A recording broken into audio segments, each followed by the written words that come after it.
له ډنمارک څخه د افغان غږ د رادیو تلویزیون قدرمنو دوستانو سلامونه او نیکی هیلی شنونده و بیننده عزیز و گرامی امیدوار هستم سلامهای گرم این جانب رو بپذیرین. از کجا؟ از پغمان عزیز.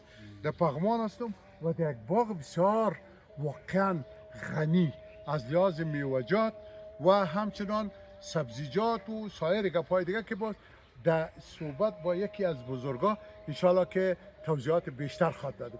قدرمن دوستان واقعا زه پغمان ته ډیر ځله راغلی یم.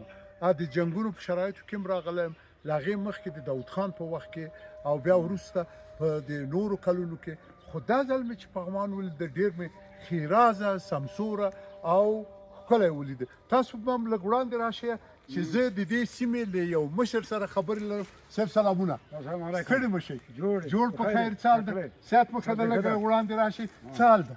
صحت په ښه. ډېره مننه. لومړی خو دا میلمه پالنه چې هېڅ مو سره نه پېژندل او زه او زما همکاره چې راغلو تاسو واقعا ډېره مینه وکړله موږ سره او لطفه مو وکړ. ډېره له دا میلمه پالنې نه مننه. لومړی خو دا خوش کومه، ډېر ښه راغله، ښه شو چې راغلی، همیشه راشئ، هر کله راشئ، موږ ستاسې خدمت کوو. قربان دې شم. ښه که راځه چې یو بل سره وپېژنو. ما خو درته ځان معرفي کړی و چې یوسف هېواد دوست یم، نو ته اوس دا قدرمن دوستان ته ووایه نوم دی او پخواني کارونه دې که دولتي کړي او دلته د کومې سیمې اوسېدونکی یې؟ زه خپله لنډه پېژندنه تاسو ته مهربان هغه کومه واوروم. بله. زه حاجي امان نوابي د عبدالغفار، مرحوم عبدالغفار زوی د جلال الدین مسی. ډېر ښه، ډېر ښه. پلار مې دغه باغچه کې هغلته البته د مونږ په چې خپله یې دغه ځای هدیره ځان ته جوړه کړې وه، دفن ده. تره مې هملته دفن ده، مور مې هم دفن ده. د دو په احترام د دغو مړو چې همیشه دا دوستان راشي دو ته دعا د عافیت وکړي. همداسې ده، او هغه همداسې ده. او دوی د خدای وبخښي، دوی د خدای ته خدای د دوی ته جنتونه ورکړي، دوی ارواح هم خوشنوله شي. او زه من حیث د دوی د اولاد د په خاطر د دوستانو په خاطر مې دغه نیمګړی باغ چې د خپل د ژوندانه کې لږ ذره د خپل په لاس مې دغه ونې کېنولي دي او همیشه د دوستانو خدمت کې دي. زه همیشه ډېره مننه، ډېره مننه. نوم دې راته ونه ویل خپل؟ حاجي امان نوابي. نوابي صاحب محترم، واقعا دی دلته یو مخور شخصیت ده او زه فکر کوم دا خو یو ډېر لوی باغ دی. دا یو جریب خو به یې زیات دی، څه کم 2 جریبه باغ ده. د سرور کلا چې په سرور کلا مشهور ده، په دې کلي کې موقعیت لري. نام خدا دلته اتیا کوره مونږ دوستان او دا کورنۍ ستاسو اتیا کوره؟ اتیا کوره ده د سرور بابا هغه ده له هغه ده. دا ډېر پخوانی یو تاریخ لري، یو تاریخ لري سرور کلا چې له دې نه اوس دغه 15 زمن و، له 15 زمنې نام خدا اوس تقریبا اتیا کوره هم اوس په کلي کې عملا ژوند لري. ډېر ښه. نو دلته ستاسو په څنګ کې کوم کلي دي؟ دې خوا خواته نومونه یې که واخلې؟ نومونه یې که واخلو دلته په نامه د باغوالا یو کلی ده، دې خوا په نامه د قلعه ګلمیر یو کلی ده، او دې خوا ته په نامه د قلعه عمر یو کلی ده، کوز یې په نامه د قلعه معبد، تر کوزه به نام په نامه د هغه قاضي خیل. قاضي خیل هغه مشر قاضي خیل. تاسو وایئ چې هغه د پخواني ولسمشر حفیظ الامین کورنۍ؟ بالکل هو د حفیظ الامین کورنۍ. هغوی دلته اوسېدل. دلته اوسېدل. وروسته دا خبره به سیاست ته نه وړو چې اوس دې نه بل شی جوړ کړي، چا به راته څوک به خوښار وي څوک به خوشحال وي. سیاست باید څه کوو، خو هغه هم د پغمان اوسېدونکی و.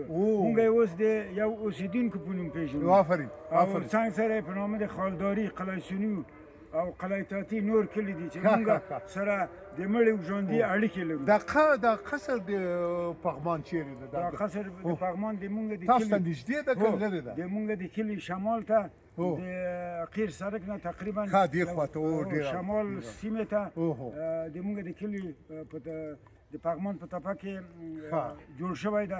البته د کرزي صاحب په وخت کې او ډېر ښکلی قصر. انشاءالله هغه به مو ګورو. قدرمن دوستان، که ما ته دونه ووایي چې دلته ستاسو په باغ کې کوم ډول ثمر لرونکي ونې دي ثمر لرونکي ونې دلته توت دي توت. زردالو دي زردالو کوم دوه قسمه دي اوه غبانو امیری چرخی او خرمایی نام خدا آلوچه آلوی فرموسا ترش آلوچه او په څنګ سره آلوبالو څنګ سره آلوبالو بیا څو رقمه لري آلوبالو خو یو رقم دي یا. د څنګ سره په نامه د ګیلاس ها دغه ونه ګیلاس ده و دا د ګیلاسو ده دا ګیلاس ونه ده اوه ډیر اعلی ډیر اعلی آلوبالو ها نورې ونې دي ها. توت توت هم ورسره لري توت هم دي. مڼې لري مڼې دي بله تاسو خو ډیر څه لري لامدا ده چې ټول میلمانه تاسو خو راځي خدای دې راولي زه همیشه خوشحاله یم مهربان یو خبره مې کوله دلته د بچیانو ته تاسو ښوونځی لرئ یو ښوونځی شته مکتب شته د دندې وظیفه د پوښتنه نه کړه ځان خو به بیا پسته غږیږو که نه نه د موږ کلي کې داسې ډېره یو ابتدایي مدرسه ده د بعضې دوستان چې په خارج کې دي د هغو په مرستې یو څه نو څه سمسوره شوې ده خو څنګ سره د خپل نیمګړتیاوې لري باید دوستان چې په خارج کې دي یا داخل کې دي دا نور قلم کتابچه قرطاسیه او مفروشاتو ته نور هم ضرورت شته ډېره نو زنانه مدرسه ده البته قدرمنو لیدونکو پغمانیانو چې هر چیرې په اروپا او امریکا کې اوسېږئ راشئ د خپل پغمان آباد کې ښوونځیو کې دا نوابي صاحب سره دغه ضروره ټلیفون نمره به هم واخلئ او ورسره مرسته وکړي چې دا پغمان تاسو یې جوړ کړئ دولتونه به څونه ورسیږي دولت ډېر نه رسیږي هر شي ته ملت به هم باید مرسته وکړي خارج کې پغمانیانو عزیزانو مرسته وکړي ښه اوس نو راته ووایه چې تا پخوا څه کارونه کول وظیفه دی البته هغه ومه وروسته چې 12 صنف په لیسه د پغمان کې وویلې وروسته له فراغته 4 کاله مې په پوهنځي د ادبیات د پوهنتون د کابل ویلې ډېره ده بیا وروسته مې ماموریت ونیو د ماموریت وروسته نور کله مې یو څه موده مې په وزارت معارف کې وظیفه ورکړه فایدامه کې بیا د آخر وختو کې ښاروالۍ د کابل کوم آخرین دنده مې په صفت د آمر د منابع بشري د ښاروالۍ کابل وم څومره غټه وظیفه یا په 1303 کې وروسته د اخیستو د یو تقدیرنامې د ملا صاحب د رشید په امضا او 2 میاشتې معاش بخششي د زیر په ډېر سرورالۍ سره خپله مې تقاضا وکړه نور مال تقاعد لپاره تقاعد مې وکړ بس نو اوس دی په کور کې ده جناب انجینر صاحب او هغه ده د افتخار د دې لري چې د ډېرو میلمنو کوربه ده باور وکړئ ما چې دلته ولیدل د کابل ښار نه ډېر عزیزان د نورو ښارونو نه او دوی